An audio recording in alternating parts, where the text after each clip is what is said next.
विगत 3 वर्षदेखि चाहिँ मैले फेसबुक टिकटकमा चाहिँ मोर देन थाउजन्ड्स वटा मिनी भ्लगहरू चाहिँ पोस्ट गरे सँगै म चाहिँ आज मेरो युट्युबको फर्स्ट भ्लगिङ भिडियो लिएर आउँदैछु। अनि अप्सरा दिदीले 12-13 घण्टा काम गरेर छुट्टीको बेलामा कसरी टाइम स्पेन्ड गर्दैछ, बजारमा गएर के किनेर लिएर आउँछ, अनि कोरियाको बजार कस्तो हुन्छ, यहाँका मान्छेहरूले कसरी सौदापात गर्छन्, सँगै यहाँनिर चाहिँ मान्छेहरूले कसरी चाहिँ जीवन यापन गरिरहेका छन् र विदेशीहरूको लाइफ चाहिँ कोरियामा कस्तो हुन्छ भनेर चाहिँ यो सबै कुरा चाहिँ मैले मेरो भ्लगिङमा देखाउन सोचेको छु। अब चाहिँ म बजार जान रेडी भएर तपाईहरुलाई भिडियो कन्टिन्यू गर्नेछु। So stay tuned. अप्सरा दिदीलाई लाइक, सब्स्क्राइब एन्ड फलो गरिदिनु होला। अनि तपाईहरुले जति धेरै माया मलाई मिनी भ्लगमा फेसबुकमा टिकटकमा दिनुभएको छ त्यति नै माया युट्युबमा पनि पाउँछु भन्ने आशका साथ मैले आजबाट चाहिँ युट्युबमा भ्लग स्टार्ट गरेको छु। सो अप्सरा दिदीलाई हेर्न चाहिँ नछुटाउनु होला है त। म चाहिँ अब जान रेडी भइसकेँ। मेरो बस चाहिँ 5 मिनट पछि आउँछ। 2 जति बज्न लाग्यो, त्यही भएर मैले चाहिँ बेलुकाको खानेकुराहरू चाहिँ सबै नै रेडी गरेर जान लागेको।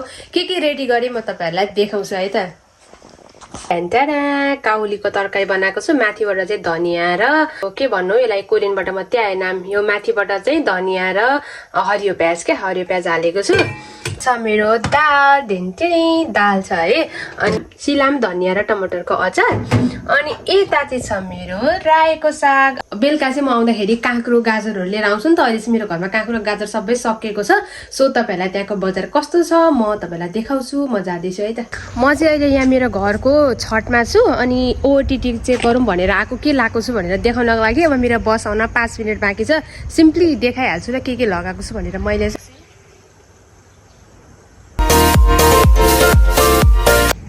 अनि कोरियामा चाहिँ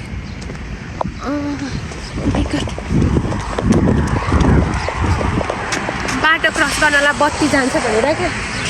अहिले चाहिँ अब म बस स्टेसनमा आइसकेँ। अनि कोरियामा चाहिँ बसमा चढ्नुभन्दा अगाडि यस्तोवाला कार्ड युज गरिन्छ, टी-मनीवाला कार्ड। अनि अर्को चाहिँ क्रेडिट कार्ड चलाएर हामी जाँदाखेरि पनि हुन्छ। हाम्रो ब्याङ्क क्यास कार्ड, त्यो के भन्छ नेपालमा एटिएम कार्ड क्या हो, त्यस्तोतिरबाट पनि हामी चाहिँ बसतिर चढ्न सकिन्छ। स्क्यानर हुन्छ, त्यो यहाँ राख्ने अनि चढ्ने। अब मेरो चाहिँ बस आउन लाग्यो। अब चाहिँ मेरो बस आयो। म यो बस चढेर चाहिँ सिधै बजारमा गएर तपाईहरुलाई भेट्छु है त। म चाहिँ बजार आइपुगेँ। सायद मसँग चाहिँ माइक छैन, मेरो भोइस सुनिँदैन होला। यस्तो धेरै प्याक छ कि आज शनिबार हो नि त, यस्तो धेरै प्याक छ कि विकेन्डमा जहिले प्याक हुन्छ। म तपाईहरुलाई देखाउँछु है कस्तो हुन्छ भनेर। यो चाहिँ कोरियाको सबैभन्दा सस्तो बजार हो। यस्तो टाइपको बजारहरू चाहिँ एकदमै धेरै सस्तो पनि हुन्छ। अनि हामीले डेली सामानको लागि चाहिँ राम्रो पनि हुन्छ। तर यो चाहिँ प्राय सामानहरू कोरियामा नफलेको भएर बाहिरबाट चाहिँ धेरै सामानहरू आएको हुन्छ।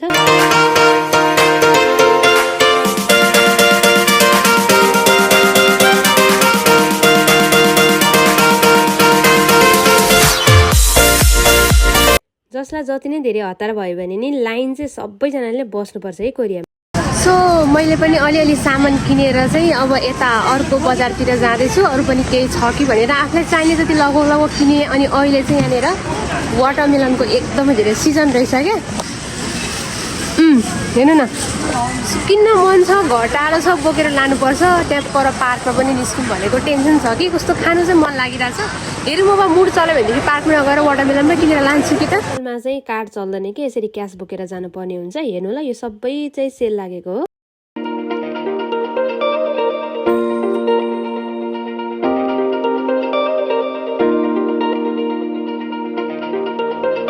आमालाई देखेर मलाई कति धेरै माया लागेको कि उभिन सकेको थिएन, व्यापार गर्न बसिरहेको छ। अनि म चाहिँ पछि यता दाइजतिर मेरो यो भाँडा मार्ने कुराहरू सिद्धिएको थियो, लिएर आएँ। अरू खासै त्यस्तो धेरै केही पनि लिइनँ।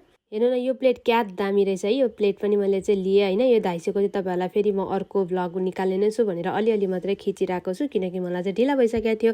अनि म चाहिँ आफूलाई पनि सामानहरू किनेर यो चाहिँ घर फर्किने बेलामा हो। एकदमै ठुलो छ कि हाम्रो घर नजिकैको यस्तोवाला बजार चाहिँ। कोरियामा चाहिँ मान्छेहरूले एकदमै धेरै ब्रेडहरू खान्छ है। अनि मैले चाहिँ त्यहाँ गएर चाहिँ सिमी पनि किनेँ। हेर्नु न, सिमी कति महँगो पर्छ। यस्तो तरकारी खाने चाहिँ कोरियामा धनी हो है, धनी।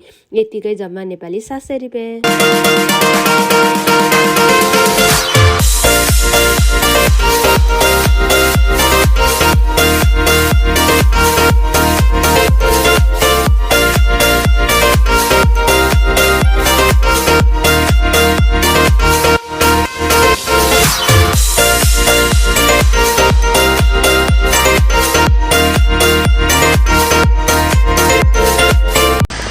मैले चाहिँ सामान किनिसकेँ। सकेँ होइन वाटरमेलन पनि किनेँ मेरो हालत चाहिँ यस्तो भइसकेको छ म चाहिँ गले लास्टै डुले बजारतिर माथिसम्म अब भर्खरै गएको रहेछ कि बस चाहिँ अनि अब 1 घन्टा त कुर्नु पर्ने भयो हाम्रोतिर जाने बस 1 घन्टामा आउँछ फरकमा सो 1 घन्टा चाहिँ कुर्नु पर्ने भयो मेरो सामान चाहिँ झोलाभरि छ अनि किनेँ सानोवाला छ म चाहिँ बसबाट भर्खरै झरेँ अब घर पुग्न लागि म घर आइपुग्न लागि मेरो आँखाको त्यहाँनिर के छ मलाई अप्ठ्यारो भइरहेको छ म आइपुगिसकेँ यत्रो झोला बोकेर म बजार गएँ भनेदेखि अलवेज मेरो यति धेरै झोलाहरू हुन्छ योपालि त अलिकति थोरै हो खास गरी मैले आज वाटरमेलन किनेको छु र मात्रै अलिकति हेभी देखिरहेको छ भनेदेखि आज मैले त्यस्तो धेरै किने होइन सो तपाईँहरूले मेरो भ्लग इन्जोय गर्नुभयो कि भएन तपाईँहरूलाई मन पर्यो अनि मैले यस्तो भिडियोहरू अरू पनि ल्याउँ जस्तो लाग्छ भने चाहिँ प्लिज मलाई सब्सक्राइब गरेर कमेन्ट गरेर अझै धेरै मोटिभेट गर्नु होला बाई बाई